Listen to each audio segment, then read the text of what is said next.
Now that we have our chapters constructed, we got chapter 1, chapter 2, chapter 3, we want to put together our book. And the first thing we need to do is to create a cover and table of contents document, InDesign document, which I've already set up here. It is a simple 4-page document. It has a cover. Whatever your cover design is going to be, we can take it here. And then what we're going to want to do is we're going to want to put the table of contents on this very first page, which would be this page right here. So we're going to go ahead and we're going to put the table of contents in there.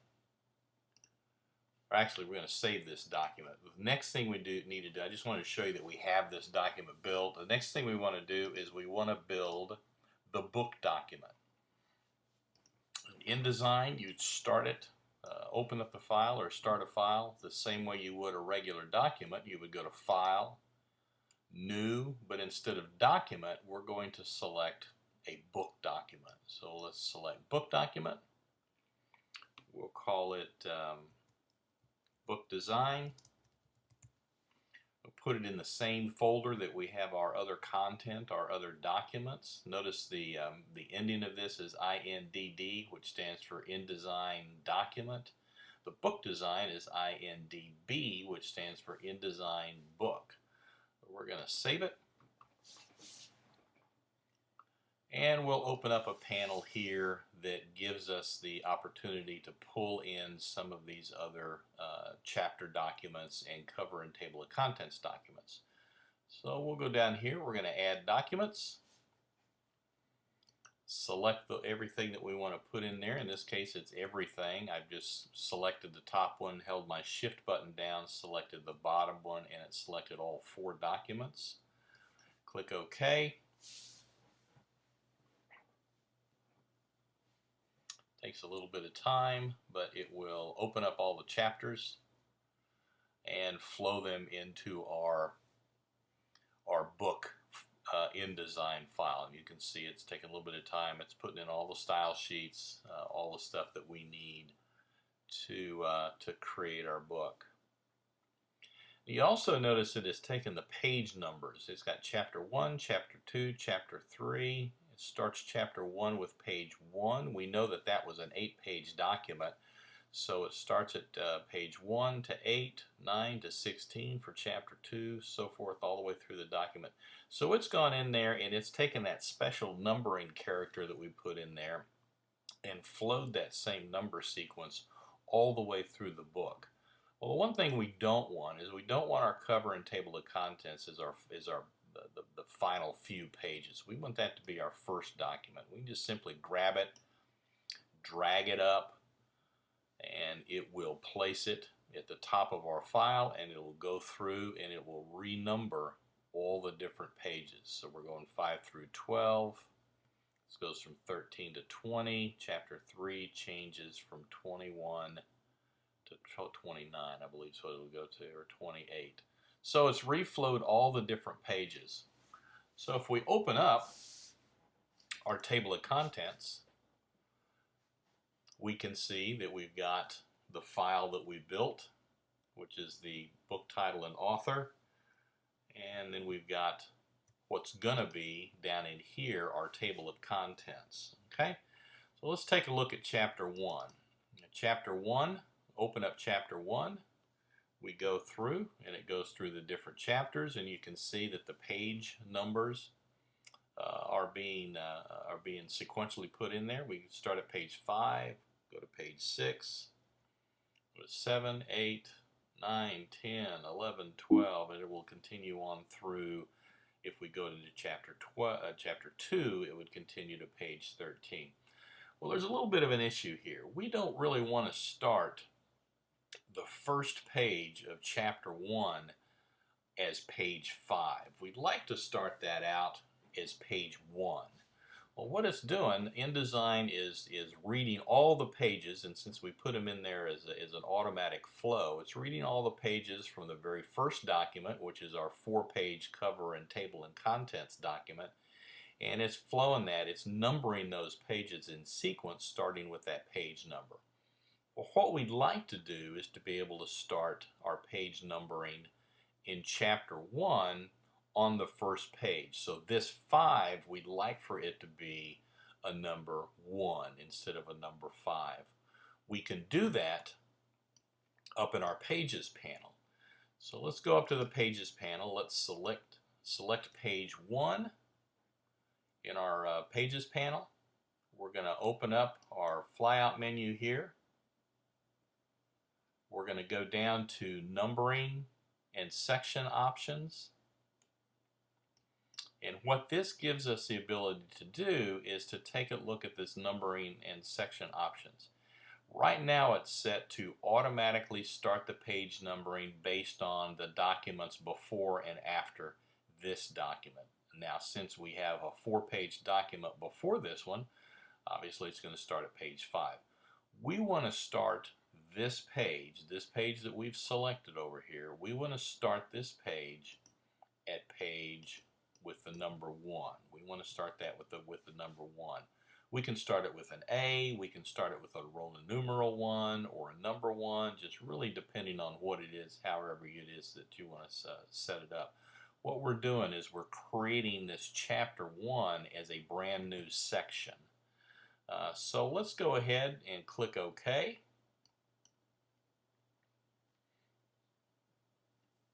Take a little bit for InDesign to flow all those numbers throughout the document. And now we have chapter 1 starting with page 1. And we'll go through page 3 and 4, 5 and 6, 7 and 8. And if we were to go to chapter 2, we can see chapter 2 starts in page 9 because it goes through the first 8 pages of chapter 1 and then starts at page 9 on chapter 2, and it would operate the same for chapter 3. So that's the way that you could go in here and you can change your page sequencing by starting your chapter 1 on page 1. So get your numbering sequencing together, get all your documents in there, and then we can go in here and put in the table of contents. So I'm going to go into my cover and table of contents page. I'm going to double click on it within this book design panel. It'll take me to my cover and table of contents. I'm going to go down to what ends up being page 4. I'm going to draw a text box.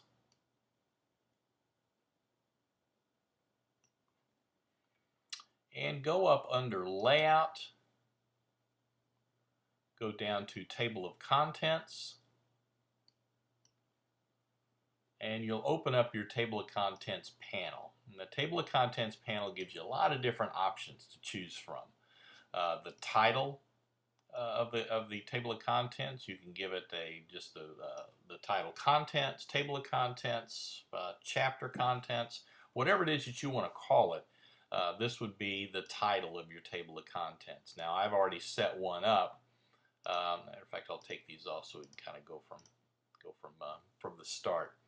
So we're going to set the name of the title or the name of the table of contents, and then here is where your style sheets show up. Here, the style sheets that we put into each one of those chapters show up here. We want the table of contents to have a listing of the chapter name and then the page that chapter is on, and then any subheads that are involved in that chapter, and maybe the page that falls on as well.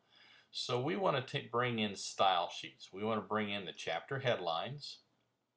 We want to add that to our table of contents.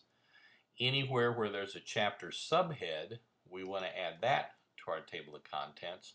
And right now that's really all we need to put in there. We want to make sure that we include all the documents that are within our book. So we're going to make sure that this is selected, include book documents. Don't really need at this time to set anything else. I'm going to click OK.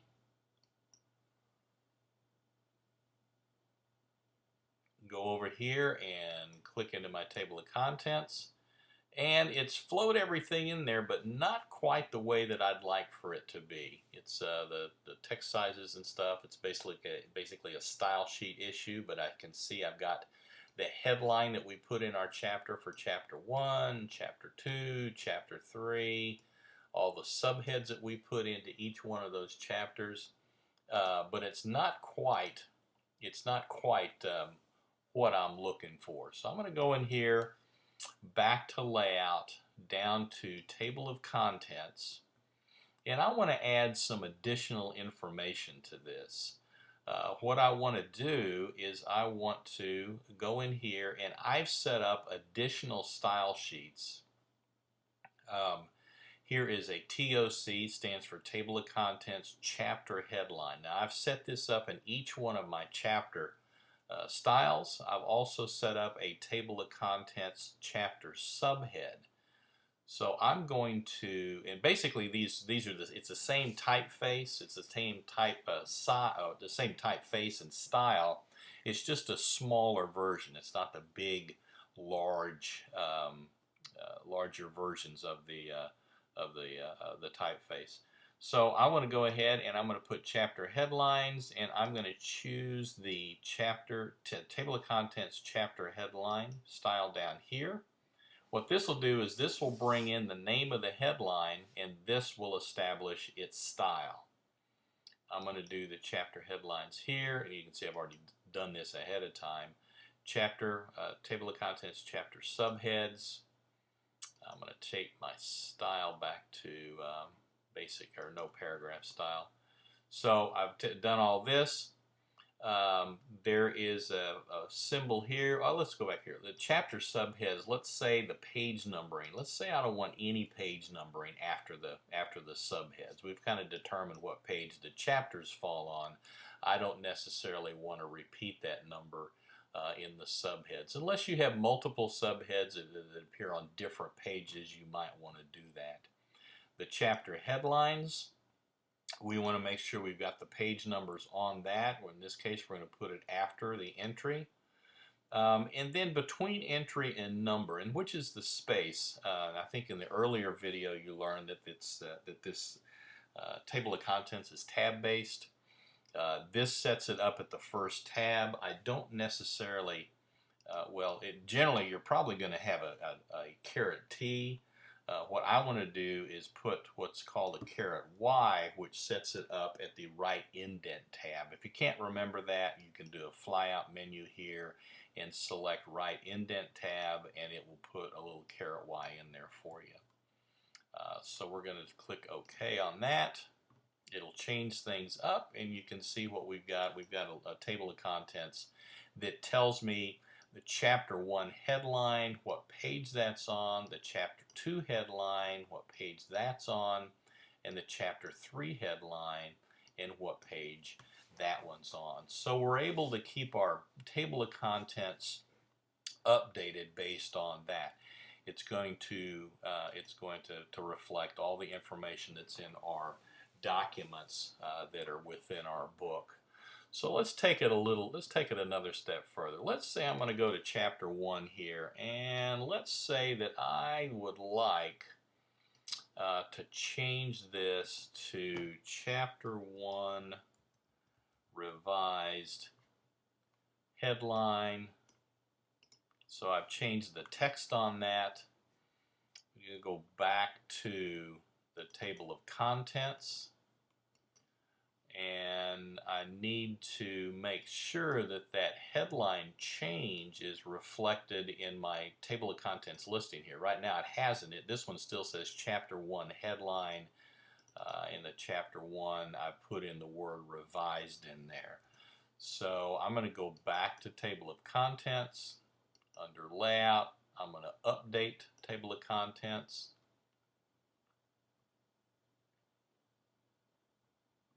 And you can see what it's done. It has updated the headline to Chapter 1 revised headline. So it's given me the new text in there.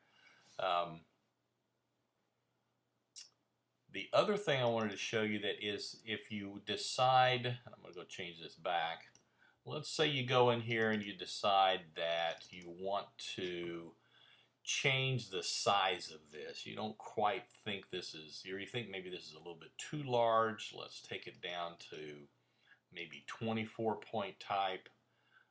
You can see in your style sheets, if you look at your paragraph style sheets, now the chapter headlines has got a little plus next to it, which means there's been an override. You've made a modification that's different than the chapter headline style sheets. So in order to update that, we can go through here. We can redefine the style, and it's going to redefine your style sheet to reflect the point size change that we made. Went from 28 to 24. So it's updated and altered and modified the style sheet in chapter 1. Well, the problem with that is that I want to make sure that that same change in the style sheet is reflected throughout my entire book. So right now, if I looked at chapter 2, it's still the same 28 point typeface because it's reading off of its style sheet. So I want to make sure that it's changed, that all my chapter headlines are changed to 24 point. The way I do that is there's a little icon here on the left, and this is it sets the style source, or basically it's going to refer to the style sheets in this chapter, and it's going to change all the style sheets throughout your book, depending on which ones you have selected or don't have selected. If I wanted, say for instance, to change the style sheet in just chapter 2, I would select chapter 2 and I could change it that way. I want to do it throughout all the chapters, so I'm going to deselect off of it. And you remember in the prior video, if it's deselected, what it's going to do, it's going to go throughout all your documents and change the style sheets in everything. So that's what I want. I'm going to use this one as the style sheet reference or the style sheet source. Right down here is a synchronized style and swatches with the style source. So what it will do, it'll go through and it'll update all the style sheets and all the other documents, the chapter documents, based on the change that we made in this particular style sheet. So I'm going to click that button. It'll take a little bit of time to run through the process. It doesn't really let you know when it's done. It's rather quick. But now if I go to chapter 2, I can see that my chapter 2 headline is now at 24 point because it has gone through and it has updated the style sheet in chapter 2, chapter 3, and any other chapters I might have in the document. So that's the basic concept behind establishing your table of contents. You do that under Layout, Table of Contents. Refer to what you want to change here. Once you get your table of contents established, you could go in here and do some cleanup as far as if you want to change your line space, some of the different sizes and whatnot, kind of add some of your typographical design finesse to your table of contents once all the content and everything is in there. All the page numbers and whatnot are in there. So that's how you set up your table of contents, how you set up your cover and table of contents document, how you can change the numbering sequence throughout your book, and how you can add additional documents. Now as we go through, if we have additional chapters that we want to add, all we have to do is select this button here to add additional documents. So that's how you set up your book design document in InDesign, and how you can bring in additional documents to create your overall book.